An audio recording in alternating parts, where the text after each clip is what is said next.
Hello, Minnesota. I want to say a few words about the election coming up this Tuesday.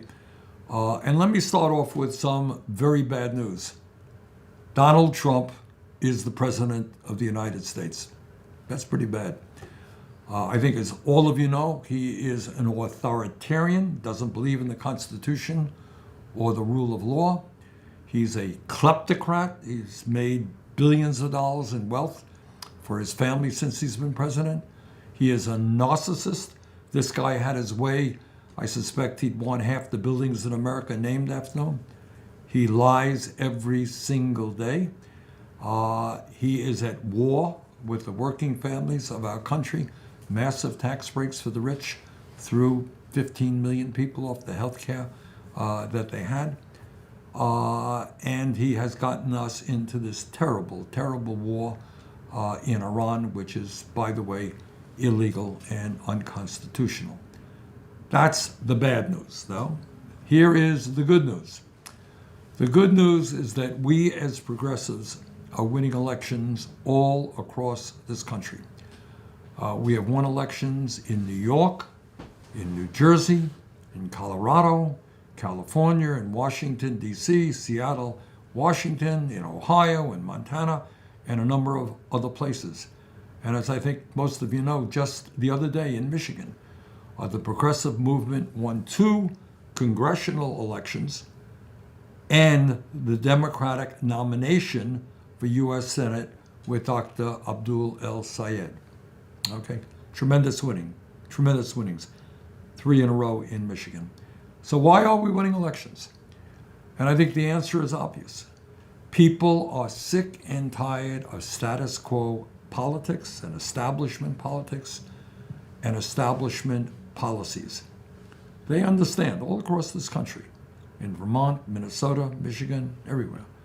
They understand that our economy is rigged, that while working families struggle to put food on the table, pay for groceries, pay for health care, pay for housing, pay for everything, while they are struggling, the billionaire class, the people on top, have never, ever had it so good. They understand that we have more income and wealth inequality today than at any time in the history of the United States. You remember the Gilded Age, Rockefeller, J.P. Morgan, Jay Gould, all those trillionaires? What you got now is more inequality than existed during those days at the end of the 19th century.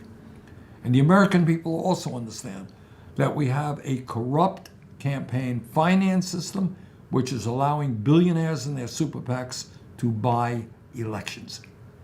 Bottom line, the working families of our country want change.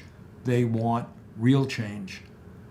That's why progressives all over this country are winning elections, and that's what Tuesday's election in Minnesota is all about.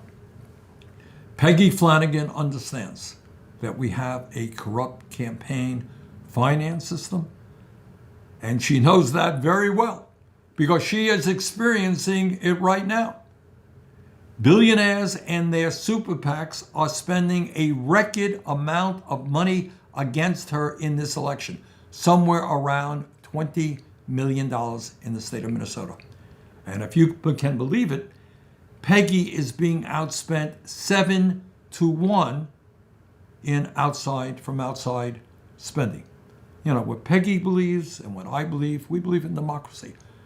You got an opinion that's different than ours? Fine, go out. Let's argue it. You want to run against me? You want to run against Peggy? Fine. That's called democracy. But we cannot continue a broken and corrupt campaign finance system that allows billionaires to buy elections. And that's something very high on Peggy's agenda. Peggy also understands that our current healthcare system is broken. It is dysfunctional. It is wildly expensive. And that we need to do what every other major country on earth does, guarantee healthcare to every man, woman, and child as a human right through a Medicare for All program. And Peggy understands that we need to raise the minimum wage nationally to a living wage, and that we must demand that the billionaires in America finally start paying their fair share of taxes. Peggy understands that we're never never going to support cutting Social Security when so many of our seniors are struggling today with inadequate incomes. And rather, we have to expand Social Security by lifting the cap on taxable income. And she understands that we cannot allow Elon Musk and Zuckerberg and Ellison and Altman and other multi-billionaires to push their AI, their artificial intelligence policies, their robotics policies through without strong safeguards. In other words, we've got to make AI and robotics work for working families, not just for the wealthiest people in the country.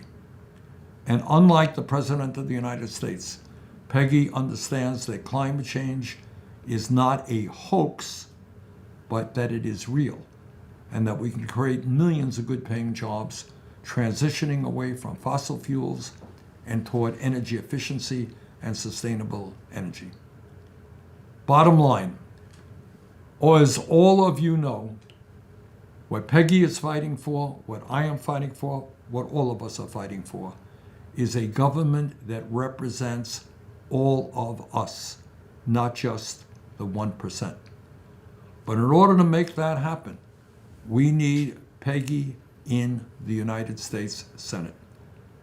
So please, in the next few days, you got 4 or 5 days left to the election, in the next few days, do everything that you can to see that Peggy Flanagan wins the Democratic Senate primary, and that she becomes, in November, the next U.S. Senator from Minnesota. This is an enormously important election. Please, in the next few days, do everything you can to help Peggy. Let's win this thing. Thank you all very much.